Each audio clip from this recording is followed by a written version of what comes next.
फिसड्डी राज्यों में से एक,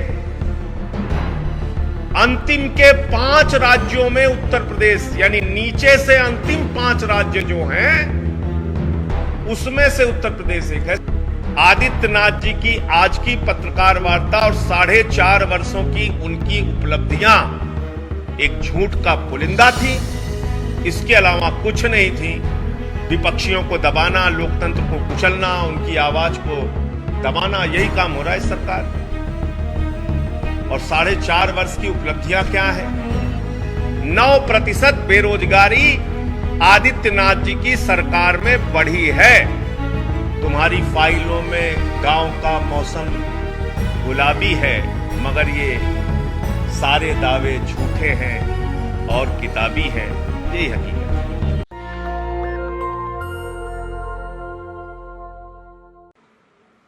उत्तर प्रदेश के मुख्यमंत्री आदित्यनाथ जी ने 4.5 वर्षों की अपनी उपलब्धियां, अपने बखान, अपनी सरकार के तमाम योजनाओं की तारीफ के पुल बांधे और ऐसे ऐसे आंकड़े प्रस्तुत किए, उनको सुनने के बाद लग रहा था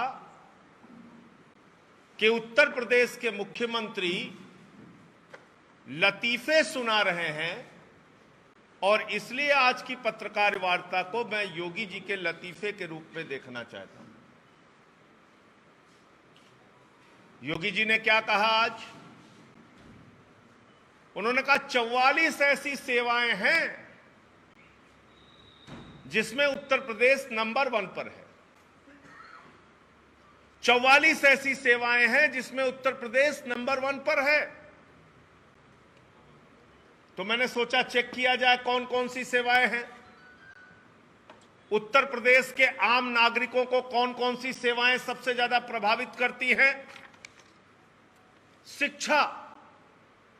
शिक्षा के मामले में उत्तर प्रदेश 20वें नंबर पर है। 20वें नंबर पर शिक्षा के मामले में हमने देखी हैं वो तस्वीरें, छोटे छोटे बच्चे स्कूलों में मिड डे मील में नमक रोटी खाते हुए। ये शिक्षा की हालत है। स्वास्थ्य के मामले में उत्तर प्रदेश हेल्थ के मामले में फिसड्डी राज्यों में से एक, अंतिम के 5 राज्यों में उत्तर प्रदेश, यानी नीचे से अंतिम 5 राज्य जो हैं उसमें से उत्तर प्रदेश एक है। स्वास्थ्य के मामले में, इलाज के मामले में, अस्पताल के मामले में। और आज आप आयुष्मान योजना और अपनी तमाम उपलब्धियां गिना रहे थे। स्वास्थ्य की दशा क्या है उत्तर प्रदेश में? कोरोना की महामारी में हमने देखा लोगों को बेड नसीब नहीं हुए, इलाज नसीब नहीं हुए, जांच नसीब नहीं हुए, उनकी जान चली गई तो लकड़ियां नसीब नहीं हुई शमशान में।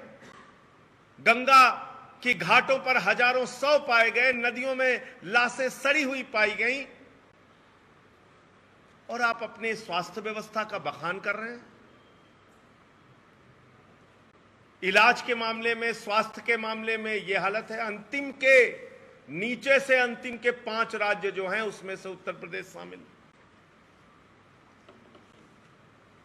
अब आ जाइए रोजगार के मामले में। रोजगार के मामले में आदित्यनाथ जी ने दावा किया 4.5 लाख नौकरियां हमने दे दी। पहली बात तो 1,37,000 नौकरियां वो हैं जो सुप्रीम कोर्ट के आदेश पे उन्हें देनी पड़ी। दूसरी नौकरी ये है जो पुलिस की भर्ती की है। पुलिस की भर्ती की नौकरी की सच्चाई ये है, अभी भी ट्रेनिंग पूरी होने के बावजूद लगभग 25,000 लोगों को आज तक नियुक्ति नहीं मिली, नियुक्ति पत्र नहीं मिला। अधीनस्थ चयन सेवा आयोग की भर्तियों में 12 भर्तियां निकाली गई। 12 भर्तियों में आज तक एक भी नौकरी का नियुक्ति पत्र नौजवानों को नहीं मिला। और आपको याद होगा कि ग्राम विकास अधिकारी जो नियुक्त हुए हैं लड़के, अगर वो जब यहां नौकरी मांगने के लिए, नियुक्ति पत्र मांगने के लिए आते हैं, उनको लाठियों से पीटा जाता है। 69,000 शिक्षकों की भर्ती के मामले में आरक्षण की व्यवस्था का पालन नहीं किया। वो बेचारे आंदोलन कर रहे हैं, उनको लाठियां पड़ रही हैं। आप कह रहे हैं हमने नियमता दिया, नौकरियां, आरक्षण की व्यवस्था लागू की और हमारे यहां नौकरियों में कोई घोटाला, घपला, पैसा, रिश्वत नहीं लिया गया।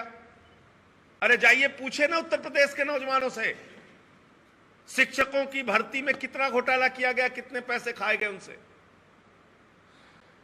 तो इसलिए आदित्यनाथ जी की सरकार वो महान सरकार है जो 2017 से 2021 तक लेखपाल की कोई भर्ती नहीं निकालती, लेकिन एक लड़के को लेखपाल की नौकरी दे देती है और उसका ट्वीट भी मुख्यमंत्री जी कर देते हैं। जब वो लड़का कहता है भाई अभी तो हम लेखपाल बने ही नहीं, लेखपाल की कोई भर्ती उत्तर प्रदेश की सरकार ने निकाला नहीं, तो मुख्यमंत्री जी को अपना ट्वीट डिलीट करना पड़ता है। चौथा, मुख्यमंत्री जी ने कहा हमारे राज में दंगे नहीं हुए, दंगा मुक्त रहा उत्तर प्रदेश, सुशासन में रहा उत्तर प्रदेश, माताओं बहनों की सुरक्षा हुई उत्तर प्रदेश में। ये एनसीआरबी का डेटा मैं पढ़ के सुना रहा हूं आपको। 2016 में 8,018 दंगे, 2018 में 8,990, 2017 में 8,990 दंगे, 2019 में 8,908 दंगे। ये इस प्रकार से आंकड़े एनसीआरबी का डेटा है। तो दंगे कहां नहीं हुए? आप कह रहे दंगे कम हुए। ये रिपोर्ट है, एक साल में 5,714 दंगे, दूसरे साल में 8,908 दंगे, तीसरे साल में 8,990 दंगे। ये है डाटा पूरा। इसको दंगे वाली बात देख लीजिए। दूसरा, आपने कहा माताओं बहनों की सुरक्षा। ये देखिए एनसीआरबी का जो आंकड़ा है, इसमें दलित और आदिवासियों के विरुद्ध होने वाले अपराधों में उत्तर प्रदेश और मध्य प्रदेश अव्वल नंबर पर है। उत्तर प्रदेश दलितों पर होने वाले अपराधों के मामले में अव्वल नंबर पर है। और महिलाओं की सुरक्षा के बात कही गई। देश में महिला उत्पीड़न के मामलों में 46% इजाफा हुआ है और इसमें आधा मामला उत्तर प्रदेश का है। आप कह रहे हैं महिला सुरक्षा आपने दी। आपकी एक कांस्टेबल का रोता हुआ वीडियो आया है। उत्तर प्रदेश में दरोगा पुलिस वाली महिलाएं सुरक्षित नहीं, कांस्टेबल महिलाएं सुरक्षित नहीं। छोटी छोटी बच्चियों के साथ बलात्कार होता है, हाथरस का कांड होता है। फिर आदित्यनाथ जी ने कहा किसानों को हमने खुशहाल कर दिया। अरे भैया, किसानों के फसल का दोगुना दाम आपने कहा था कि हम दोगुना कर देंगे दाम। किसानों की हालत आपने ये की, 4.5 वर्ष में आपने गन्ना किसानों का 1 रुपए नहीं बढ़ाया।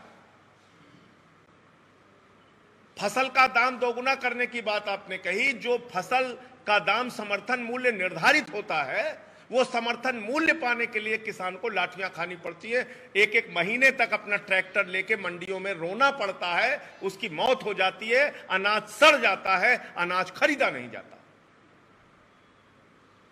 आप बातें बड़ी बड़ी कर रहे हैं। इन्वेस्टर समिट का आपने जिक्र किया और आंकड़े भी ऐसे ऐसे प्रस्तुत करते हैं आदित्यनाथ जी कि आपको सुन के बेहोशी आ जाए, आप चक्कर खा के मूर्छित हो जाए। कह रहे 3 लाख करोड़ रुपए का इन्वेस्टमेंट उत्तर प्रदेश में हुआ। अरे भैया, कहां हुआ 3 लाख करोड़ का इन्वेस्टमेंट? आसमान में उड़ गया या जमीन निगल गई? कहां हुआ 3 लाख करोड़ का इन्वेस्टमेंट? और अगर 3 लाख करोड़ रुपए का इन्वेस्टमेंट हुआ उत्तर प्रदेश में, तो किस विभाग में, किस क्षेत्र में कितना इन्वेस्टमेंट हुआ जरा बताइए हमको। कितने उद्योग धंधे आपने लगाए जरा बताइए। कितने नए रोजगार आपने सृजित किया जरा बताइए। आपके मंत्री का आंकड़ा है आपके मंत्री ने विधानसभा के अंदर बताया है, सरकारी जवाब है, ये मेरा जवाब नहीं है। 9% बेरोजगारी आदित्यनाथ जी की सरकार में बढ़ी है। ये मेरा आंकड़ा नहीं है, ये आपके सरकार के रोजगार मंत्री, श्रम मंत्री स्वामी प्रसाद मौर्य जी का आंकड़ा है।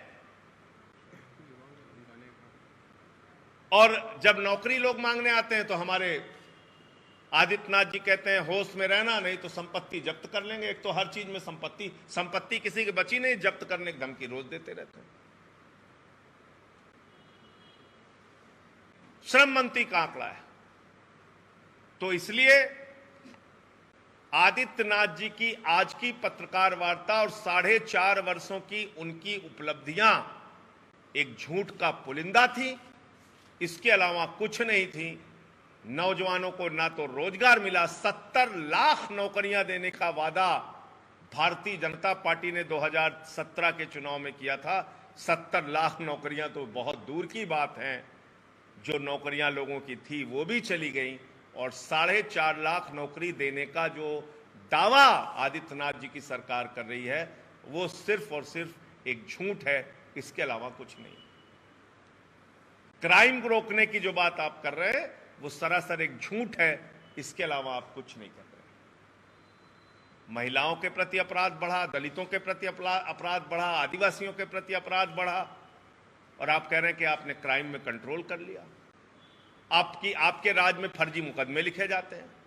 आप सबको छोड़ दीजिए, मैं एक सांसद हूं, मेरे ऊपर 16 मुकदमा लिख दिया आपने, राष्ट्रद्रोह का मुकदमा लिख दिया, और मुझे न्यायालय से मुजफ्फरनगर में आपकी पुलिस ने लिख के दिया कोई साक्ष्य मेरे विरुद्ध नहीं है। तो ऐसे काम आप कर रहे हैं, विपक्षियों को दबाना, लोकतंत्र को कुचलना, उनकी आवाज को दबाना, यही काम हो रहा है इस सरकार में। और 4.5 वर्ष की उपलब्धियां क्या हैं? आपने कहा जल जीवन मिशन का हमने अभियान चलाया, कोरोना की महामारी में बहुत अच्छा काम किया। मैं वीडियो देख रहा था आदित्यनाथ जी का। अरे भैया, कोरोना की महामारी में 800 का ऑक्सीमीटर 5000 में खरीदा गया, 1600 का थर्मोमीटर 13000 में खरीदा गया। तीसरी लहर की तैयारी के नाम पर 8 लाख का बच्चों के लिए इस्तेमाल होने वाला वेंटिलेटर 22 लाख में खरीदा गया, जिसकी शिकायत वैभव माहेश्वरी जी ने की है और लोकायुक्त की नोटिस हुई है इनके प्रमुख सचिव। जल जीवन मिशन का जिक्र उसमें किया गया। जल जीवन मिशन हजारों करोड़ का घोटाला है, जिस जल जीवन मिशन में बिना एस्टीमेट के टेंडर दे दिया गया, हजारों करोड़ का। यानी मूल्य निर्धारित ही नहीं हुआ काम का, एस्टीमेट बना ही नहीं और टेंडर हो गया। एनआरएचएम से बड़ा घोटाला हो गया। ये आपके योजनाओं की सच्चाई है। आप कहते हैं 42 लाख मकान आपने दे दिया, पता नहीं कितने शौचालय आपने दे दिया। जहां आपने शौचालय दिया जाके देख लीजिए, दर्जी की दुकान खोल के बैठे हैं उसमें लोग, जाके देख लीजिए आप। और नहीं आपको देखना चाहते हो तो मेरे साथ चलिए, आपके शौचालय योजना की क्या स्थिति है, शौचालय किस हालत में पहुंच गया है। कागजों पे खाली आपकी योजनाएं चल रही हैं। बिजली की आपने बात की कि कितने लोगों को निःशुल्क कनेक्शन दे दिया गया, ये किया गया, वो किया गया। हमने 300 यूनिट बिजली फ्री देने की बात कही, आपके मंत्री बौखला के बयान दे रहे हैं, कह रहे हैं जनता उत्तर प्रदेश की मुफ्तखोर हो जाएगी, लालची हो जाएगी। विधायक को फ्री बिजली मिल सकती है, सांसद को फ्री बिजली मिल सकती है, मंत्री को फ्री बिजली मिल सकती है, मुख्यमंत्री को फ्री बिजली मिल सकती है, लेकिन जनता के टैक्स के पैसे से जो मुख्यमंत्री और मंत्री और विधायक सांसद फ्री बिजली लेते हैं, वो जनता को फ्री बिजली नहीं लेने देंगे। जनता को अगर फ्री बिजली मिलेगी तो उसको लालची, मुफ्तखोर, पता नहीं क्या क्या बोलेंगे। देश में सबसे महंगी बिजली आप दे रहे हैं उत्तर प्रदेश में, और आप बिजली का बखान कर रहे हैं। आज उत्तर प्रदेश में आपने गड्ढा मुक्त बनाने के लिए कहा था सड़कें, आदित्यनाथ जी, और आपने कहा था 6 महीने में उत्तर प्रदेश की सड़कें गड्ढा मुक्त हो जाएंगी। आप खाली सी शहीद पथ पे चले जाइए। एक दिन मैं अखबार की खबर पढ़ रहा था, 418 गड्ढे हैं इसी खाली शहीद पथ में, जो लखनऊ की सड़क है। छोड़ दीजिए गाजीपुर, मऊ, बलिया, उस तरफ की बात मत कीजिए, आप खाली यहीं की बात कर लीजिए आप।